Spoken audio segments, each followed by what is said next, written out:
নমস্কার, কেমন আছেন সবাই? আশা করছি সবাই ভালোই আছেন। আমিও বেশ আছি। দেখুন, আজকে নিরামিষ আরেকটা রান্নার রেসিপি নিয়ে চলে এসেছি আপনাদের সামনে। সেটা হলো আলু ফুলকপির রসা। তো এই আলু ফুলকপির রসাটা করার জন্যে আমার লাগছে এখানে টমেটো, ধনেপাতা, বাটা মশলা হিসেবে লাগছে আদা, শুকনো লঙ্কা, কাঁচা লঙ্কা, পাকা লঙ্কা আর লাগছে জিরে। তো জিরেটা এখানে আর দেখাচ্ছি না, যখন বাটবো একবারে বেটে নেব। আর আলু আর ফুলকপি তো লাগছেই। এবারে আমি কড়াই গরম করে কড়াইয়ে সরষের তেল দিয়ে দিয়েছি। তেলটাও গরম হয়ে গেছে। এবারে কড়াইয়ে আলুটাও দিয়ে দিলাম। আলুগুলোকে বেশ লাল লাল করে ভেজে নেব।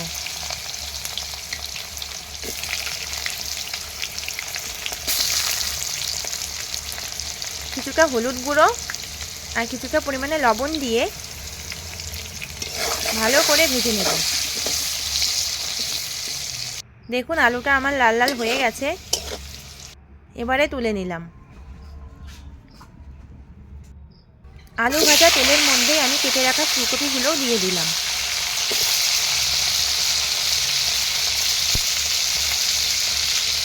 দিয়ে দিলাম কিছুটা লবণ, কিছুটা পরিমাণে হলুদ। এবারে ভালোভাবে নেড়ে চেড়ে নেব। দেখুন, আমার ফুলকপিটা লাল লাল করে ভাজা হয়ে গেছে।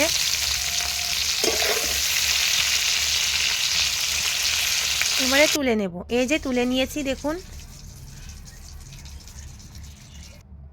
আর এদিকে মশলাটাও বেটে নিলাম। এবারে কড়াইয়ে দিয়ে দিয়েছি পাঁচফোড়ন, তেজপাতা আর শুকনো লঙ্কা। ফোড়নটা থেকে সুন্দর একটা স্মেল বেরিয়েছে। এবারে আমি আমার বাটা মশলাটাও দিয়ে দিলাম। তারপরে দিয়ে দিয়েছি কুচনো টমেটো, কিছুটা লবণ, কিছুটা হলুদ। যেহেতু মশলা ভেজেছি লবণ হলুদ দিয়ে, তাই এখানে সেই স্বাদ মতো বুঝে আমাকে লবণ হলুদটা দিতে হবে।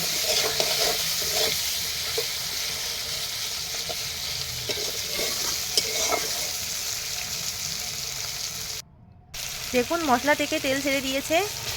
এই পর্যায়ে আমি আমার ভেজে রাখা আলু আর ফুলকপিগুলোও দিয়ে দেব। দিয়ে ভালো করে মিশিয়ে নেব মশলার সঙ্গে।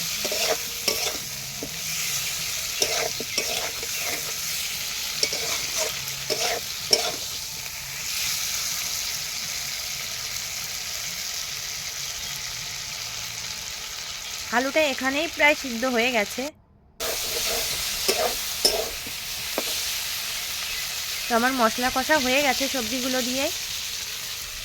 এবারে আমি আগে থেকে গরম জল করে রেখেছিলাম, সেটাই দিয়ে দিলাম।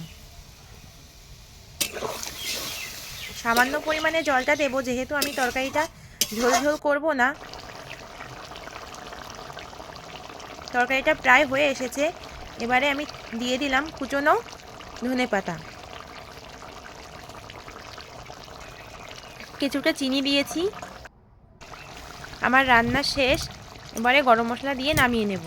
তো আমার রান্না যদি আপনাদের ভালো লেগে থাকে, তাহলে প্লিজ আমার চ্যানেলটাকে একটু সাবস্ক্রাইব করে আমার পাশে থাকবেন। আর যারা ফেসবুক থেকে দেখছেন, তারা প্লিজ আমার পেজটাকে ফলো দিয়ে রাখবেন, যাতে সুন্দর সুন্দর রান্না আপনাদের সামনে তুলে ধরতে পারি।